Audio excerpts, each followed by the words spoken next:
Love Matters is a program aimed at 13 to 19-year-old teens especially, who are looking for something in their lives, an alternative lifestyle to what they are constantly being encouraged about how to be cool, which often means getting involved sexually. It's trying to teach them to be able to have enough self-esteem to say no to the pressures, the peer pressure that is so often on them. I think personally, and I feel strongly that we as young people need help. I think for me, it's important, like you can ask older people like father or the nuns about sex and stuff, and you get the answers that you really wanted. In most cases, the issues which they want us to tackle or to discuss is about sex, about pregnancy, abortion, relationships, especially those who they find themselves in relationship cut off. So these are most of the issues which they would love to discuss together with us. We then start with games, start with introducing ourselves, telling them about ourselves, getting them to trust us. That's so important, so that they feel free to say what they wish at any time during the whole week to us, and knowing that whatever they say we'll keep in confidence.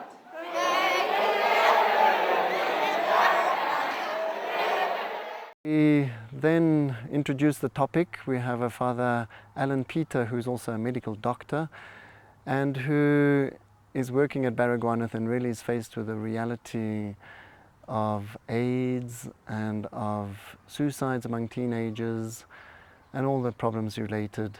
Men sometimes drink engine cooler, ethylene glycol, antifreeze. They try and kill themselves. And 9 times out of 10, the reason why young people try to kill themselves is because a love relationship has gone wrong.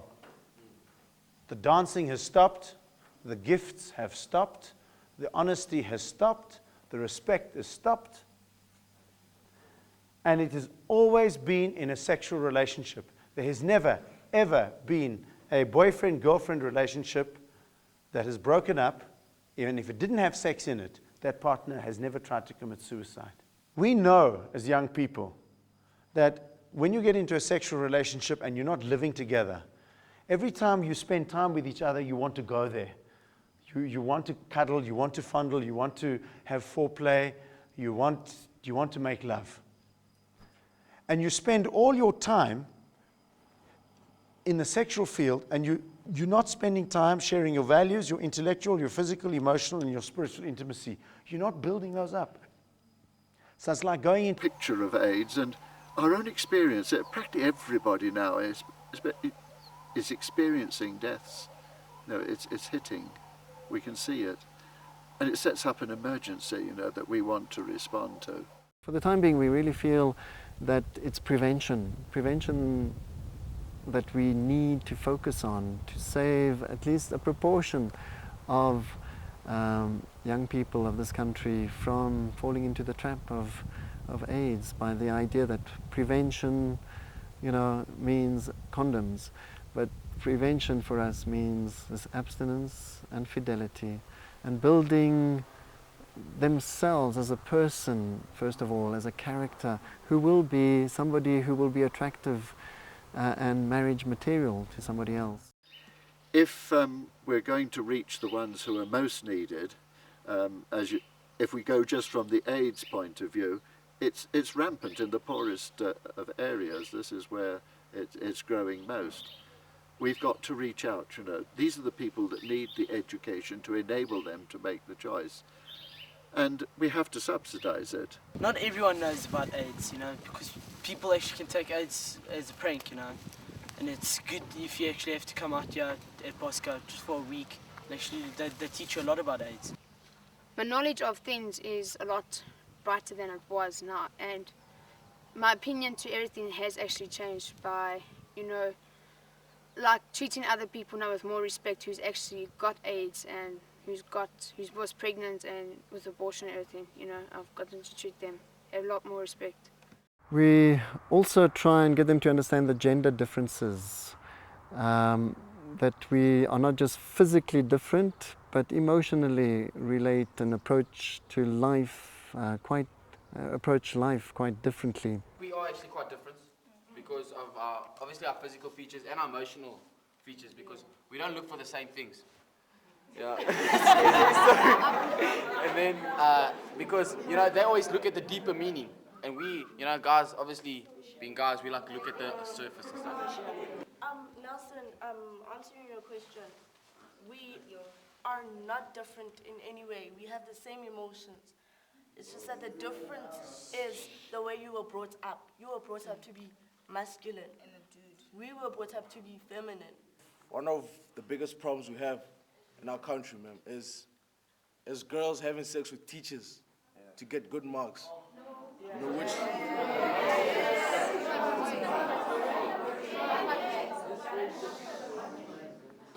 Let's say you want to go sleep with your teacher to go better your marks. Whose fault is it? The teacher's letting you sleep with them. So now, yes. No, but I'm saying men would also do that. Men would also do that to get a job promotion, to get somewhere in their thing. Tuesday morning, we start by looking at the biological makeup. So we want to explode all the myths and the misconceptions that they often are carrying. And we give them all the real facts of life with the help of videos, with the help of a medical doctor, with the help of worksheets, and getting them to test themselves. What do they really know? And the golden principle in medicine is that prevention is always better than trying to cure. But when you can't cure, then obviously this needs to be underlined and bolded.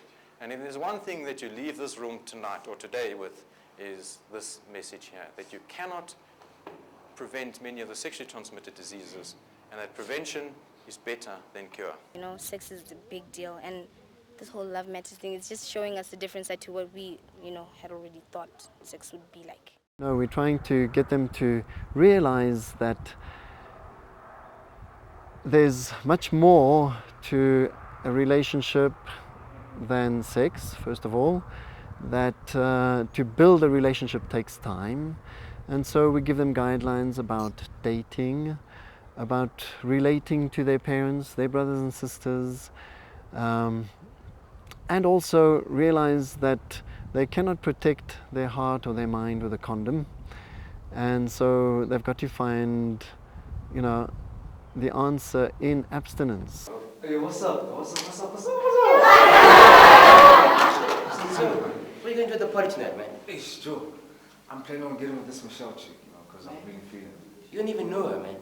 I don't have to know her, Man, I've gone out with Lame since we were like bambinos, man. I haven't even touched her. Listen, the foundation of a good relationship is sex. First. No, man, you haven't even kissed her. I don't have to kiss her. I'm telling you, wait, man. Get to know her. Hey, listen, I don't too much to do with this.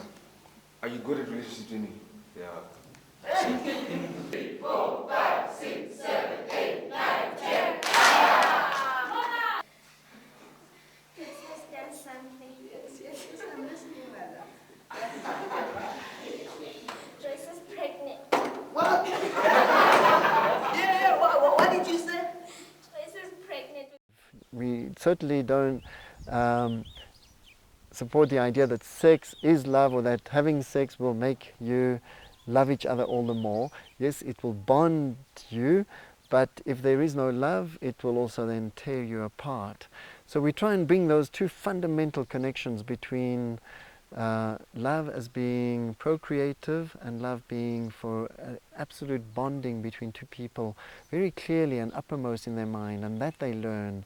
That's why we call it Love Matters. We're trying to conscientize them to realize that life is about love, and we encourage the teens to learn by other people's mistakes instead of saying constantly, just leave me alone, I'll learn by my own mistakes, and then making mistakes which they will regret for the rest of their lives. Mikhail was then born, which caused even more pressure, because here the child was, all the time he was very neatly nursed within his mother's womb. Whatever she ate, he was fed with. And suddenly there's nappies in bottles and doctors, and you need to open your own chemist at home and all those kind of things. And I don't believe any young person at the age of 19 is ready to face life at that intensity and under that immense pressure that we faced. And I think it was really, really grueling for us to very, very many degrees, that We didn't know that, is this what we wanted? Why did we do it? And all because of one decision that we made. We could have stopped at that point and made a choice, but it was a choice that we overlooked or we did not find relevant or important at that time. How long did it take you to break it to your parents that you had sex before marriage, and how did they react?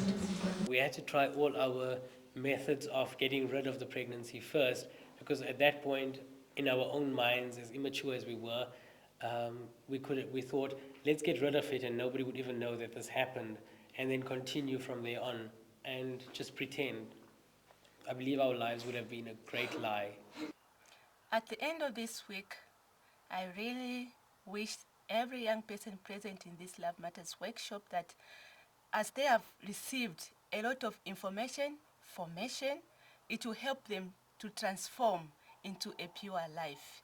And we have discussed so many things. Experts came in to talk to them, to share with them. Now, it's up to them. It's not the end of the workshop. I would say that, okay, it's the end of the workshop today, but it's the beginning of new life, because now they have to take up their own decision. And the choice they're going to take today, it will determine the tomorrow. They have to do it. We cannot make a choice for them, but they have to do it on their own. Because obviously the whole program is about changing their point of view regarding the sexuality, regarding the relationship with others, and the whole message is the message of hope to change. And we do not quite believe in this value-free education. We do feel that we need to give them some proper guidelines and that they are looking for some clear answers to their questions. No, they make us give all the inputs, and then they just every now and then give their opinions and make us think about it. They don't force anything on us, you know. All the questions we have, they answer us. And, you know, you can just be open, and then they will try to help you give them, because they are obviously more experienced than us. We've had already Muslims and Hindus and nothing in particulars who have enjoyed the program and who have really learned a lot and accepted those values as well. Yes, I'm a Muslim and I practice Islam. Yeah, it's like it is, if you take the Christian point of view and the Muslim point of view, it's like exactly the same, because sex before marriage is it's a sin actually, so you're not supposed to do that. And we will not ram down any church doctrine into anybody's mind or try to brainwash them that way. But we do believe that the good traditional human values are the way to go. The values of fidelity within marriage and relationships and abstinence before that. We do find that the values of the gospel, of Christianity, do coincide with the teachings of science and of medicine and of psychology. Deep down, they really are mutually supportive. Nothing is in contradiction of each other. We still are going to a very simplistic answer of saying, well, the condom is the best solution that we've got. It's not 100% safe, but it's the best we've got. And that is not the best we've got, because there is something better. Another one, it says, teach your young ones about sexual diseases, and 7-year-olds should be taught about using condoms. 7-year-olds.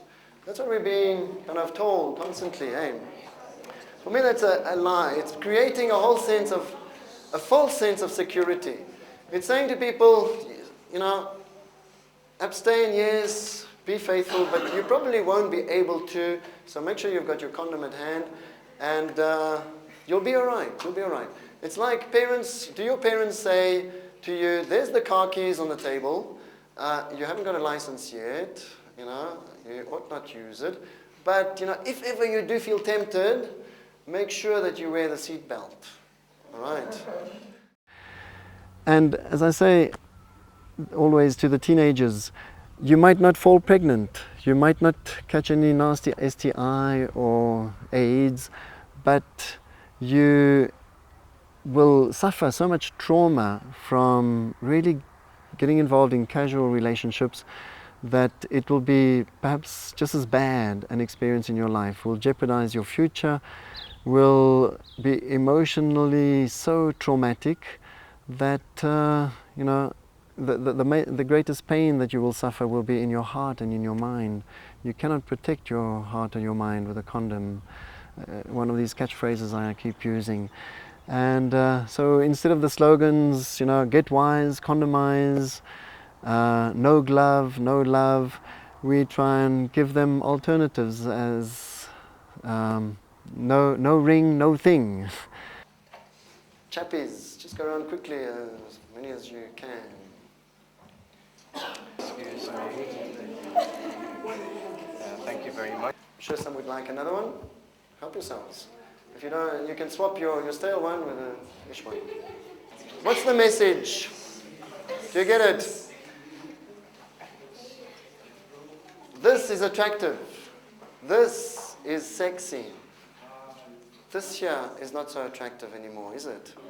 How come is it that if we are so finicky about chappies, that we are not as finicky about the gift of our sexuality? On your wedding day, would you prefer to be offered this or that? It's amazing how on the surveys that we run afterwards, how many of them have made the decision, even though they may have been sexually active, to stop and to wait. I just feel a lot stronger now that I would want to save my virginity before I'm married, and now like people who don't know what about AIDS and everything, I can actually go there and tell them about it, you know, because I've learned from this week. Before they've come on Love Matters, they see sex as something that's for fun. It's a recreational activity. At the end of the week, and a few weeks or months later when we do the survey, we notice that the main view of sex has become something which can only be really enjoyed within the context of a committed relationship. Obviously, when we were not here, we thought sex was, oh, let's just go have it, you know? It's fun, let's just go. And here you see where it takes you. You know, it's not all just one big journey where you have one big orgasm and you're happy, you know? It takes a lot of guts to do something like that, and people take it so lightly. Well, sex is more, how do I say, for pleasure and entertainment, and obviously for marriage, and either just for the Bible. But now I think I've noticed all the risks that involve it, as well as what it actually means, you know, the true meaning of it. And I thought sex was a joke, and now, you know, it's really, I picked up something different. You know, I've changed my mind. I'm going to abstain. I'm going to try and wait for marriage. I must tell you, if I was the Minister of Education, I would actually enforce every school in South Africa to go to a camp like this, because we just take it for granted that the youth know about these things, and that the youth, actually all learners at schools are all right. But I have noticed, can I say it in this way, I've noticed through this week, and I'm very close to the learners at St. Conrad's College, that a lot of them are all right, but a lot of them have got question marks. And a week like this can give them the answers. Also the way that the fathers and the team at Bosco work with them, show them that if they have made a mistake, they're not doomed. And that is excellent as well. A questionnaire is given beforehand, and then some months or so afterwards, the same questionnaire, which they don't recognise, of course, after that time, they do it again, and we compare the results. All the results are collated and put out into graphs and pie diagrams and all this sort of thing. So we do see a development. We end up with a document of that size, which we study and make an analysis of. But from the teachers, from families, from feedback of parents, emails that we receive, we know that it has had an impact, and just in the general change of behavior, the new vision for life, that some of them who came with a very fatalistic attitude and who even say things like, it doesn't matter if I catch AIDS, at least I'll enjoy myself for the next 5 years, and if I die then I'll have made the most of, you know, my time. And there's nothing very much for my future in any case, so I may as well, you know, just take risks. And we find that by the end they've started setting goals for themselves. They've got a new wish to live and to do what is right. So, and it's amazing to see them the last day when they're about to leave. Some of them came to me, came to us on like almost with tears, on giving you a good hug, saying, well, thank you for saving my life. So you see, they realize how valuable and important this week was for them. And now they go back, it was just 1 week, but opened their mind to a new vision of hope. This Bosco camp has really opened my eyes. It has been a beautiful spiritual journey for me, and I've really learned a lot. And I hope I could really apply this knowledge that I have very soon. I really learned that, you know, God really loves us and He really wants us to do what's right for Him. I'd say, guys, believe in yourself. You know, go forward in what you believe in. And I believe everybody has something. God put you in this world for a purpose. And there is one special thing that you can do. Doesn't matter who you are. You just have to go out and find it. And I promise you'll go forward in life and you have a good life, and praise God. Young people, we have an opportunity here to create a new revolution. Become activists, make yourself heard, spread information and be an example to the world. Join the struggle, disturb the status quo, make waves in your community and participate in decision making. Be a new generation freedom fighter. Fight for the right to live a godly life. Fight for quality and fight for truth. Gandhi once said, "Be the change that you want to see in the world."